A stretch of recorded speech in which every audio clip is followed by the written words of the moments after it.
हरीश जी, good afternoon. शुरुआत आपसे करना चाहेंगे, बताएं स्टॉक वाइज क्लोजिंग ट्रेड्स आपकी तरफ से क्या होंगे? गुड आफ्टरनून मानसी जी।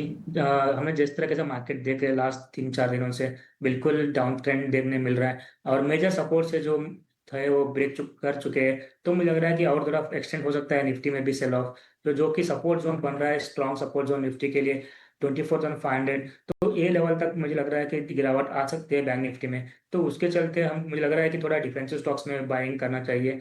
और पहला मेरा बाइंग रहेगा एक डॉक्टर रेड्डीज में। देखिए डॉक्टर रेड्डीज का लैब बीच पहले ही करेक्शन दे चुका था और स्टॉक प्राइस अभी नीचे लेवल से थोड़ा बहुत रिकवरी देखने मिल रहा है। इधर शॉर्ट टर्म में ही एवरेज ऑलरेडी क्रॉस कर चुके हैं। मुझे लग रहा है कि यहाँ से एक रैली देखने मिल सकता है शॉर्ट टर्म में, जो कि मुझे लग रहा है कि ऊपर की ओर 1350 और 1375 लेवल तक लेके जा सकता है स्टॉक प्राइस को।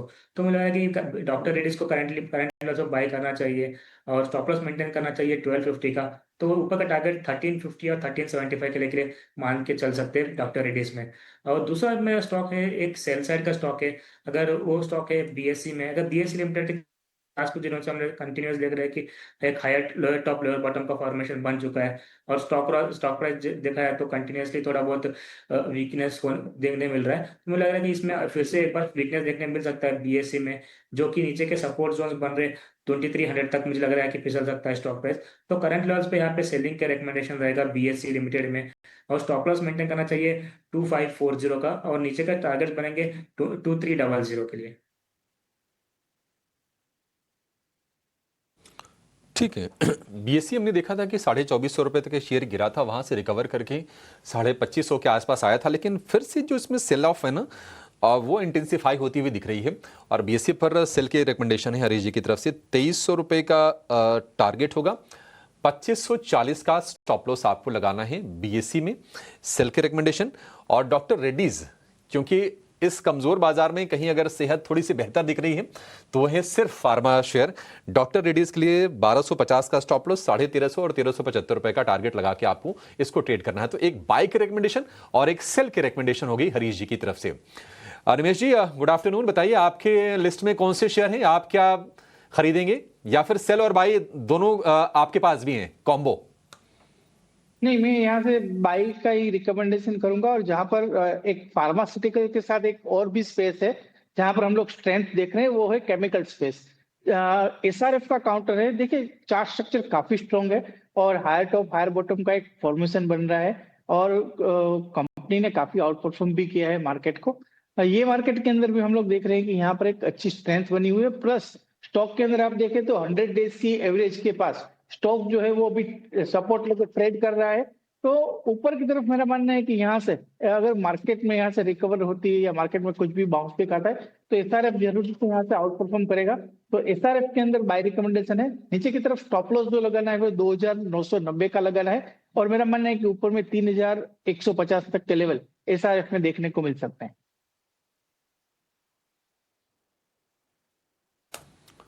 ठीक है, स्टॉप लॉस 2990, टारगेट क्या बोला आपने निमेश जी? और क्या एक ही शेयर हो गया क्या आपका?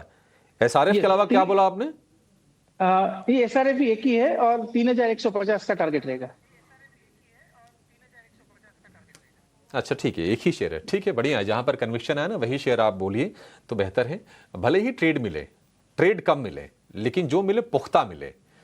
क्योंकि क्या है ना, बाजार थोड़ा वीकनेस के साइन दे रहा है, तो ऐसे बाजार में कैपिटल अप्रिशिएशन से कहीं ज्यादा जरूरी हो जाता है कैपिटल का प्रोटेक्शन। यानी कि आपकी जो पूंजी है वो सुरक्षित होनी चाहिए, पैसे बने ना बने वो मतलब प्राथमिकता में नहीं होनी चाहिए।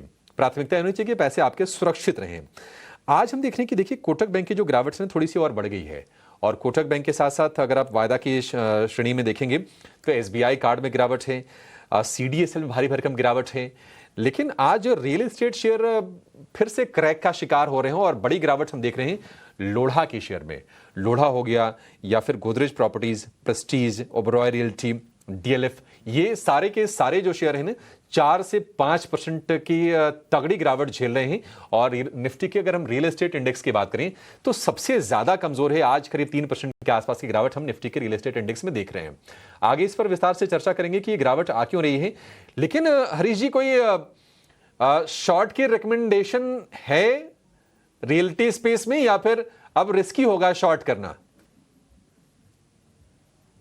रियलिटी स्पेस के सेक्टर के देखते हैं, देखिए लास्ट हफ्ते से ही शुरू हो चुका था सेल ऑफ, और हमें लग रहा है कि यहाँ पे ऑलरेडी एक अच्छा खासा सेल ऑफ देखने मिल चुका है। तो मुझे लग रहा है कि थोड़ा पुल बैक से होल्ड करना चाहिए, वेट करना चाहिए। जब तक ये पुल बैक नहीं आता है, मुझे लग रहा है कि थोड़ा अवॉइड करना चाहिए सेलिंग के लिए, क्योंकि ऑलरेडी स्टॉक्स अगर देखा जाए तो लास्ट एक हफ्ते में ऑलमोस्ट अगर लोधा जैसा स्टॉक में ऑलरेडी 10 to 15% के ऊपर का सेल ऑफ देखने मिल चुका है। तो मुझे लग रहा है कि इस लेवल्स पे सेलिंग करना थोड़ा रिस्की रहेगा, और रिस्क रिवॉर्ड भी थोड़ा अनफेवरेबल रहेगा। तो मुझे लग रहा है कि थोड़ा वेट करना चाहिए पुल बैक्स के लिए, और उसके बाद ही हम लोग फ्रेश एंट्री सेल के लिए ट्राई कोशिश कर सकते हैं। फिलहाल अवॉइड करना चाहिए सेलिंग रियलिटी सेक्टर में।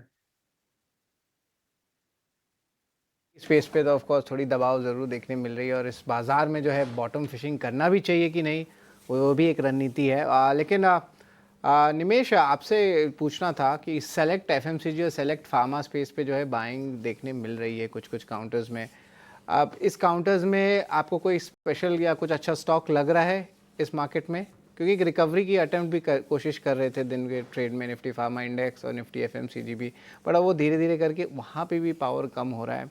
कोई ट्रेड लेना चाहेंगे फार्मा या एफएमसीजी में, कि अभी भी वेट एंड वॉच रहे इस सेगमेंट्स में भी?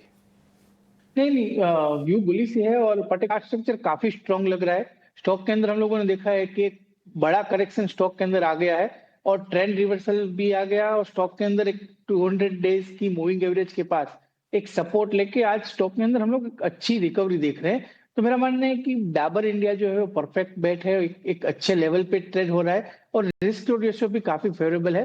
तो डाबर यहाँ से बाय करना चाहिए नीचे की तरफ 500 रुपए का स्टॉप लॉस लगा के, और ऊपर में अगर यहाँ से रिवर्सल आता है तो मेरा मानना है कि मिनिमम हम लोगों को ऊपर में 550 तक के लेवल डाबर इंडिया में देखने को मिल सकते हैं। तो डाबर के अंदर व्यू बुलिश है, डाबर में बाय करके चल सकते हैं। इम्पोर्टेंट क्या लेवल्स रहेंगे निमेश डाबर के? ऊपर में 550 तक के लेवल मुझे दिख रहे हैं। अच्छा, स्टॉप लॉस क्या रहेगा? स्टॉप लॉस 505 500 रुपए के आसपास या 500 रुपए का आप स्टॉप लॉस लगा के चल सकते हैं। जी बिल्कुल, खरीदारी की राय निमेश के तरफ से।